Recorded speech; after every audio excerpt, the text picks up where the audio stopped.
Hello.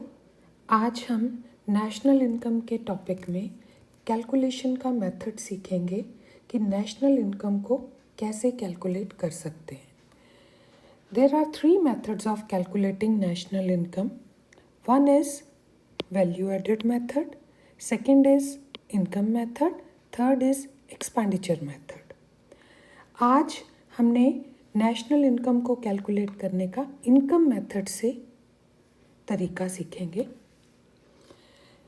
सबसे पहले national income को डिफाइन अगर इनकम मेथड से करना है तो इट इज़ कि national income is the sum total of factor income earned by the normal residents of a country in the form of rent, wages, interest and profit for their productive services in an accounting year.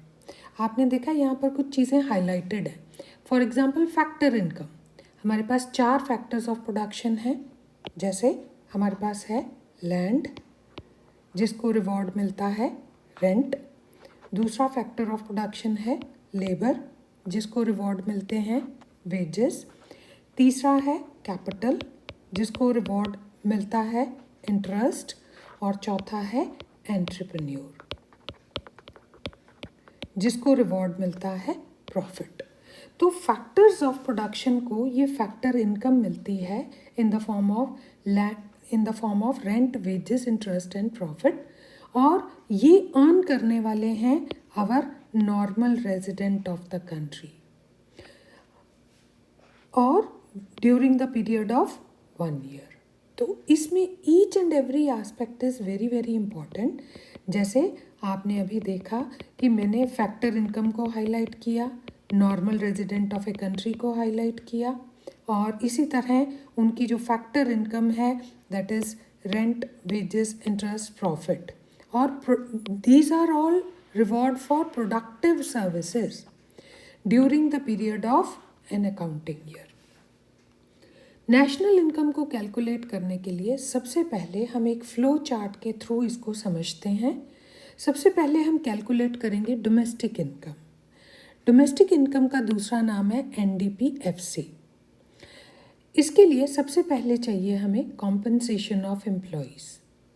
Compensation of employees यानी जो amount pay करता है employer to the employee for rendering productive services. ये in the form of cash भी हो सकता है, like wages and salaries in cash. Cash में all monetary benefits like bonus, HRA, leave travel allowance, DA etcetera, ये wages and salaries in cash का part होगा। दूसरा है payment in kind. Payment in kind में जितने भी नॉन मॉनेटरी बेनिफिट्स हैं जैसे rent free accommodation, free medical, free uniform, free water and electricity etcetera, ये पेमेंट इन काइंड का पार्ट होंगे। इसी तरह third is employer's contribution to social security, जैसे life insurance, provident fund, pension scheme, gratuity, ये सब एम्प्लॉयर का contribution होता है सोशल सिक्योरिटी स्कीम्स में। ये भी कंपनसेशन ऑफ एम्प्लॉयज़ का एक पार्ट है। Next is fourth part retirement pension. अब रिटायरमेंट पेंशन को कभी भी हम ओल्ड एज पेंशन से कंफ्यूज नहीं करेंगे, क्योंकि old age pension is transfer payment जबकि retirement pension is a part of compensation of employees. तो ये जो चारों कंपोनेंट हैं ये कंपनसेशन ऑफ एम्प्लॉयज़ का ही पार्ट है। अगर हम कैलकुलेशन कर रहे हैं तो उसमें कंपनसेशन ऑफ एम्प्लॉयज़ गिवन है तो इसके किसी भी कंपोनेंट को इसके साथ ऐड ऑन नहीं करेंगे, because compensation of employees include all these 4 components. अगर ये नहीं गिवन है तो इसमें से जितने भी कंपोनेंट हमारे पास प्रोवाइडेड हैं हम उनको ऐड ऑन करेंगे वाइल कैलकुलेटिंग डोमेस्टिक इनकम। दूसरा हमारे पास जो कंपोनेंट है डोमेस्टिक इनकम का that is operating surplus. Operating surplus के अंदर हमारे पास 3 मेजर कंपोनेंट है। First is rent and royalty. अब जो रेंट है वो रिवॉर्ड है for the services of land and building. अब इसके अंदर एक्चुअल रेंट और इम्प्यूटेड रेंट जो सेल्फ ऑक्यूपाइड हाउसेस का है, दोनों इंक्लूड होते हैं। दूसरी तरफ royalty, this is the income earned for granting leasing right of sub soil assets, जैसे deposits of coal, iron, natural gas etcetera, या फिर किसी भी तरह का पेटेंट हो गया, कॉपीराइट हो गया, ये उसके लिए रॉयल्टी पे की जाती है। तो अगर रॉयल्टी अलग से नहीं गिवन है तो हम इसको रेंट का ही एक पार्ट कंसिडर करते हैं, अगर इसको अलग से मेंशन नहीं किया हुआ। सेकंड कंपोनेंट जो इंटरेस्ट है ऑपरेटिंग सरप्लस का, दैट इज इंटरेस्ट। ये भी फैक्टर इनकम है to the lender of the funds, यानी ये कोई भी प्रोडक्शन यूनिट अगर बोरो करता है मनी बैंक से तो उसे बैंक को इंटरेस्ट पे करना पड़ता है। तो दूसरी तरफ अगर किसी डिपॉजिटर ने अपना मनी बैंक में डिपॉजिट कराया है तो बैंक उसको इंटरेस्ट पे करता है। तो ये दोनों तरह का जो इंटरेस्ट है, it will be included in interest in domestic income. Third हमारे पास कंपोनेंट ऑपरेटिंग सरप्लस का आता है, दैट इज प्रॉफिट। अब जो एंटरप्रेन्योर है वो सारे फैक्टर्स ऑफ प्रोडक्शन को कंबाइन करके प्रोडक्शन करता है। तो profit is the reward to entrepreneur and it is the residue which is left with the entrepreneur after paying to all factors of production। सारे factors of production को reward पे करने के बाद जो बच गया वो profit है, right? तो it is the reward for production and undertaking risk। किसी भी कंपनी या एंटरप्रेन्योर को जब प्रॉफिट होता है तो प्रॉफिट का एक पार्ट कंपनी अपने शेयर होल्डर्स को डिवाइड कर देती है in the form of dividend. दूसरा, कंपनी अपने प्रॉफिट का एक पार्ट गवर्नमेंट को पे करती है in the form of tax, that is corporate tax. और जो कंपनी के पास बच गया दैट इज अनडिस्ट्रीब्यूटेड प्रॉफिट, या इसको हम रिजर्व फंड का नाम भी देते हैं। तो एक्चुअल में जो प्रॉफिट होता है इसके आगे 3 डिविजन्स हैं, राइट? तो प्रॉफिट इंक्लूड्स ऑल दीज 3। अगर हमें प्रॉफिट का कंपोनेंट गिवन है किसी क्वेश्चन में तो हम सेपरेटली इनमें से किसी भी कंपोनेंट को इसके साथ ऐड नहीं करेंगे। It means operating surplus has 3 major component, rent, interest, profit. If operating surplus is given then we are not to include any of the 3 components.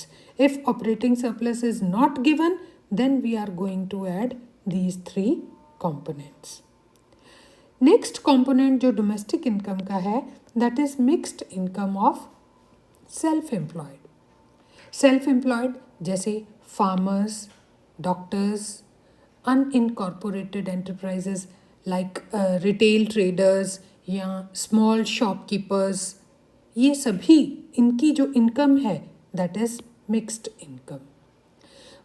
Mixed income का मतलब है कि any income which has more than one type of factor income, that will be called as mixed income.